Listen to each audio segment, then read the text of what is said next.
இந்த பாரநாத்து மாமியா வீட்டுல சண்டை போட்டு வரது சரியில்லை பாத்துக்கோ. பொட்டி தூக்கிட்டு வா, நான் கொண்டு ஒன்னு பேசி கொண்டு கொடுத்தேன். இந்த பாருங்க நீங்க என்ன சொன்னாலும் சரிதான். நான் என் மாமியா வீட்டுக்கு போக மாட்டேன். அந்த ராட்சசி கூட எவன் வந்து வாழுவான்? இது குடும்பம்னு 1000 இருக்கும். அதுக்காண்டி இப்படி சண்டை போட்டு வீட்டுக்கு வந்து நின்னா? இந்த பாரு மர்மல, அவ புருஷங்காரன் அவ அம்மா பேச்ச கேட்டு ஆடிட்டு இருக்கான். போறவன் எப்படி அந்த வீட்ல இருக்க முடியும்? பேசாம இருக்கட்டும் என் மாவா. ஒரு மாசம் இல்லனா ஒரு வருஷம் இங்க இருக்கட்டும். அவளுக்கு சோறு போட நான் ரெடியா இருக்கேன். என் புருஷன் வந்து கூப்பிடுற வரைக்கும் நான் இந்த இடத்தை விட்டு நவள மாட்டேன். எங்க அம்மா வீடு தான் எனக்கு எல்லாமே நீ. ஆமா, என் மோக சொல்ல சரிதான் மர்மல. என்ன செல்லத்தாயி, உனக்கும் உன் மருமகளுக்கும் ஒரே அடிதடி போல இருக்கு வீட்டுக்குள்ள.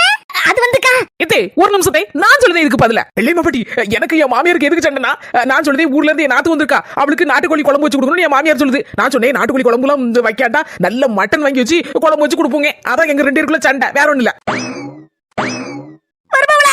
எத்தே ஒரு வீடுனா மாமியா மருமவா நாத்தனா குழந்தை மச்சான் அப்படின்னு 1000 பிரச்சனை இருக்கதான் செய்யும். அடிதடி போட்டு நமக்குள்ள உருளுவோம். ஆனா அடுத்தவங்க வரும்போது நமக்குள்ள ஒருத்தர் விட்டு கொடுக்க கூடாது. அது தான் குடும்பம்.